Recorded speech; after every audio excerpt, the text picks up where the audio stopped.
आप ज़रा गौर कीजिए कि आप किसी दिन कहीं जा रहे हों और रास्ते में आपको कुछ बदमाश किस्म के लोग घेर लें और फिर कोई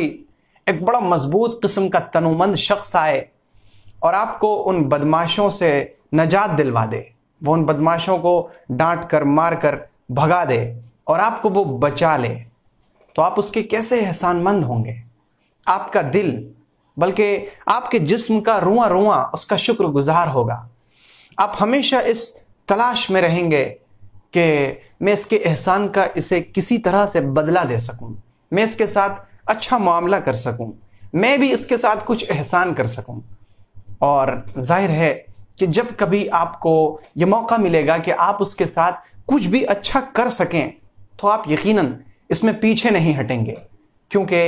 आपका दिल इस जज्बे से सरशार होगा कि इसने मुझे बदमाशों से नजात दी, इसने मुझे मौत के मुंह से बचा लिया है। तो फिर ज़रा सोचिए कि हम सब जहन्नम के दहाने पर थे, हम सब एक ऐसी जगह थे कि अभी हम जहन्नम के अंदर गिरने ही वाले थे कि अल्लाह रब्बुल इज़्ज़त ने हमें उस जहन्नम से पैगंबर अलैहिस्सलातु वस्सलाम की ज़ात के ज़रिए से नजात दिलवाई। हमें अल्लाह रब्बुल इज़्ज़त ने पैगंबर अलैहिस्सलातु वस्सलाम की ज़ात की शक्ल में एक अजीम तोहफ़ा दिया। वो पैगंबर जिसने साल हा सालों तक तकलीफ़ें उठाईं, मशक्क़तें बर्दाश्त करीं, वो पैगंबर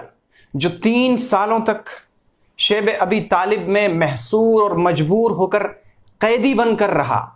वो पैगंबर जिसने ताइफ में पत्थर खाए, वो पैगंबर जिसने अल्लाह के कलमे को बुलंद करने के लिए अपने दांतों को शहीद करवा दिया, वो पैगंबर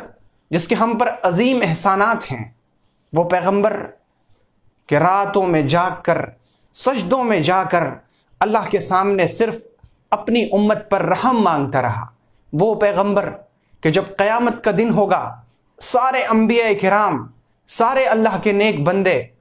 अपनी फ़िक्र में होंगे, सबको नफ्सी नफ्सी पुकारना पड़ रहा होगा और ये पैगंबर सजदे में जाकर उम्मती उम्मती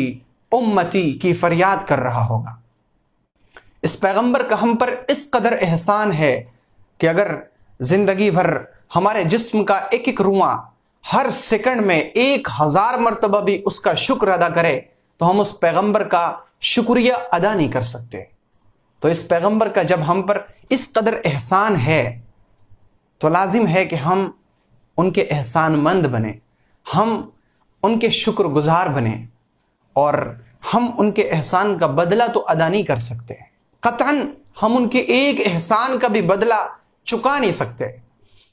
लेकिन इस एहसान का तकाजा यह है कि हम उनसे मोहब्बत करें, हम उनकी तालीमात को अपनाएं, हम उनकी तालीमात दूसरों तक पहुंचाएं। तो उनसे मोहब्बत करना यह हमारे लिए फ़र्ज़ है। उनसे अगर कोई शख्स मोहब्बत नहीं करता और वो कामिल ईमान का दावा करता है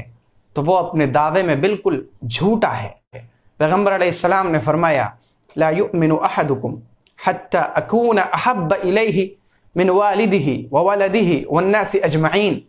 कि तुम में से कोई भी शख्स उस वक्त तक ईमान वाला नहीं हो सकता जब तक कि वो मुझसे,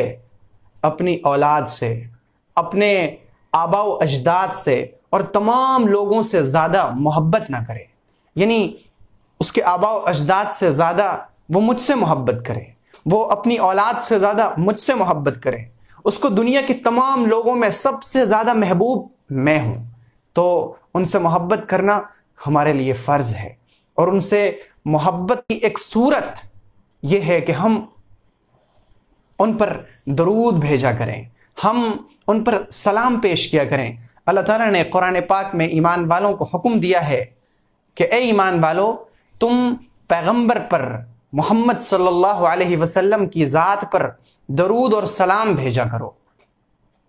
सो आइए हम अल्लाह रब्बुल इज़्ज़त के इस हुक्म की तामील करते हैं। अल्लाहुम्मा सल्लि अला मुहम्मद व अला आलि मुहम्मद कमा सल्लैता अला इब्राहीम व अला आलि इब्राहीम इन्नका हमीदुम मजीद। अल्लाहुम्मा बारिक अला मुहम्मद व अला आलि मुहम्मद कमा बारकता अला इब्राहीम व अला आलि इब्राहीम इन्नका हमीदुम मजीद।